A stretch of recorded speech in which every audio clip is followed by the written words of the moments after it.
नमस्कार साथियों, मैं हूं सुबोध। स्वागत है आप सभी का वंशु चैनल पर।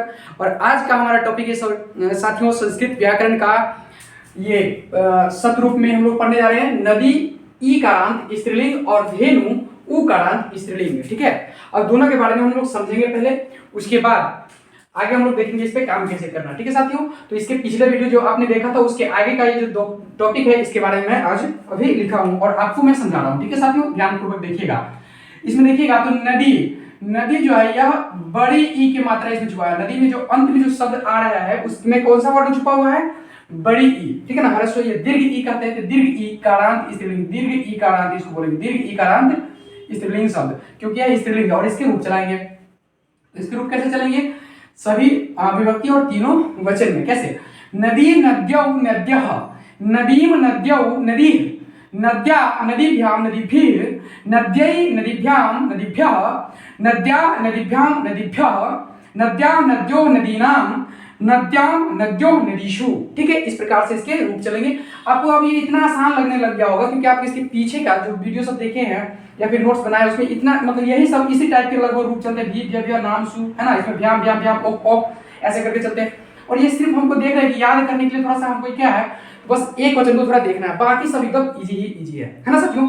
तो इस प्रकार से आपको पूरा एक बार मैं पढ़ाता हूँ, इसको फिर से पढ़िएगा मेरे साथ। नदी नद्यौ नद्यः, नदीम नद्यौ नदी, इसमें विसर्ग है तो क्या पढ़ेंगे? नदी ह की मात्रा। नद्या नदीभ्यां नदीभिः, नद्यै नदीभ्यां नदीभ्यः, नद्या नदीभ्यां नदीभ्यः, नद्या नद्यो नदीनां, नद्यां नद्यो नदीषु। ठीक है, आप देखिए तो यहाँ पे दो एक समान, यहाँ पे तीन एक समान, फिर यह दो एक समान, ये दोनों एक समान, ये दोनों एक समान। ठीक है साथियों, इस पर हमको सेट करना होगा।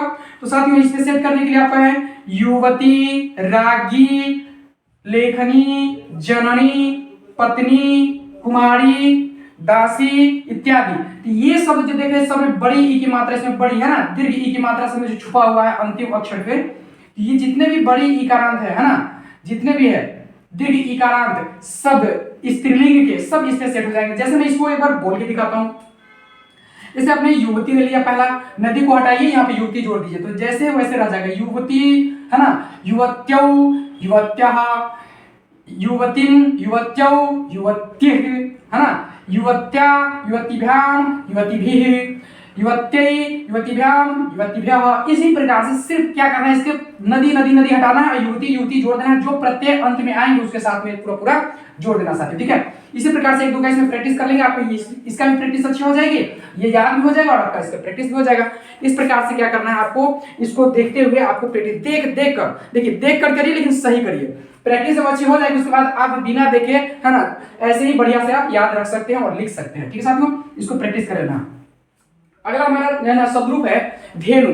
धेनु मीन्स क्या होता है? गाय। धेनु मीन्स क्या होता है? गाय। और मैंने आपको बताया था ये जो गाय होती है ना, धेनु मीन्स गाय, ये सिर्फ उसी गाय को बोलेंगे जो है ना, ये धेनु का मतलब सिर्फ वही होगा जो दूध देती है ना। तो गाय क्या हो जाएगी? दूध देने वाली गाय। सिर्फ वैसे गाय दूध ही देती है, लेकिन कहने का मतलब हमारा ये था कि गो मीन्स भी गाय होता है और धेनु मीन्स भी गाय होता है। तो जब धेनु बोलेंगे संस्कृत में सब, तो आप सिंपल याद यह रखिए कि गाय की ही चर्चा चल रही है। ठीक है ना, लेकिन गो बोल रहे हैं तो गो का मतलब बैल भी हो जाता है, सांड भी हो जाता है और गाय भी होता है, तो उसके तीनों अर्थ निकल सकते हैं। तो वो क्या होगा? वाक्य प्रयोग के हिसाब से। ठीक है साथियों, लेकिन धेनु बोला है तो निश्चित रूप से समझिए कि जो गाय दूध देती है वही है, मतलब गाय ऐसे दूध देती ही है। ठीक है, आप देखेंगे तो इसमें हम लोग देख रहे हैं क्या, ऊ का छोटी ऊ की मात्रा इसमें क्या है? छुपा हुआ है, छोटी ऊ यानी ह्रस्व ऊ की मात्रा छुपा हुआ है, इसलिए इसको बोलेंगे ह्रस्व उकारांत स्त्रीलिंग। या धेनु क्या है? स्त्रीलिंग शब्द है ना, स्त्रीलिंग है और ये उकारांत है, इसलिए यहाँ पे क्या बोलेंगे इसको? ह्रस्व उकारांत को उकारांत स्त्रीलिंग शब्द। ठीक है, अब इसका रूप कैसे चलाएंगे? सब रूप चला के देखते हैं। इसके रूप चलाने के लिए कैसे चलेगा? धेनु धेनु धेनवः, धेनु धेनु धेनु, धेनवा धेनुभ्यां धेनुभि, धेनवै या धेनवे, धेनुभ्यां धेनुभ्यः, धेनवा या धेनो, धेनुभ्यां धेनुभ्यः, धेनवा या धेनो, धेनो यहाँ पे धेन वो आधा ना और वो की मात्रा धेन वो, धेनु नाम यहाँ पे हलंत हो जाएगा, धेनवाम या धेनऊ, धेनवो धेनुसु। साथियों यहाँ पे आप जो देख रहे हैं इसमें से इसको ना आपको ध्यान में तो रखना है, लेकिन उतना इंपॉर्टेंट रूप से याद नहीं, आपको इसको याद रखना है रूप चलाने के, ठीक है। लेकिन हाँ, आपसे यदि प्रश्न पूछा जाए कि धेनु कहाँ पे होता है, तो धेनु दो जगह होता है, पंचमी षष्ठी एक वचन, आपको ये बात याद रखनी है। धेनवे कहाँ पे होता है, चतुर्थी एक वचन, धेनऊ कहाँ पे होता है, चतुर्थी एक वचन, और धेनवान भी वही होता है, ठीक है। तो आपको प्रथम वाला पे ज्यादा फोकस करना है, इस सबको इग्नोर करते हुए चलना इसको, ठीक है ना। लेकिन याद आपको रखना है, तो प्रैक्टिस जब भी करेंगे तो आप ज्यादा इसमें प्रैक्टिस करेंगे, लेकिन इसको भी ध्यान में रखेंगे कि यह होता है, ठीक है साथियों। और ज्यादा हम लोग बनाएंगे भी इसी पर, और यह तीनों जो है ना एक जैसा, यह दोनों एक जैसा, ठीक है। अब देखेंगे ये दोनों एक जैसा, यहाँ पे थोड़ा सा अंदर से विसर्ग लग चुका है, ठीक है। और धेनु यहाँ भी, धेनु यहाँ भी, लेकिन याद रखिएगा प्रथमा एक वचन और द्वितीय बहुवचन, दोनों के दोनों धेनु होता है, लेकिन यहाँ पे ह्रस्व उ की मात्रा है और यहाँ पे दीर्घ उ की मात्रा है, नौ में ध्यान दीजिएगा, ठीक है। इस प्रकार से छोटी छोटी जो है मिस्टेक भी नहीं करना है। आपको यहाँ पे दोनों एक समान मिल जाएंगे, यहाँ पे दोनों एक समान मिल जाएंगे, ठीक है साथियों। इसमें वर्क नहीं दे रहा हूँ, आपको मुख्य रूप से इसी को याद रख लेना है, और इस पे जो वर्क मिला है इसको आपको करना है, ताकि आपकी प्रैक्टिस इसकी अच्छी हो। इसका 2-4 बार प्रैक्टिस इसी का कर लीजिएगा, जिससे क्या हो जाएगा, आपको ये लिखते लिखते भी याद हो जाएगा और नोट्स आपको हमेशा माइंड में सेट हो जाएगा, ठीक है साथियों। तो जितने भी पीछे से लेकर अभी तक आपने, मुझे पूरा उम्मीद है कि नोट्स बनाए होंगे, और इसका भी नोट निश्चित रूप से आप बनाएंगे, उसके आगे ऐड करते चल जाएंगे, ठीक साथियों।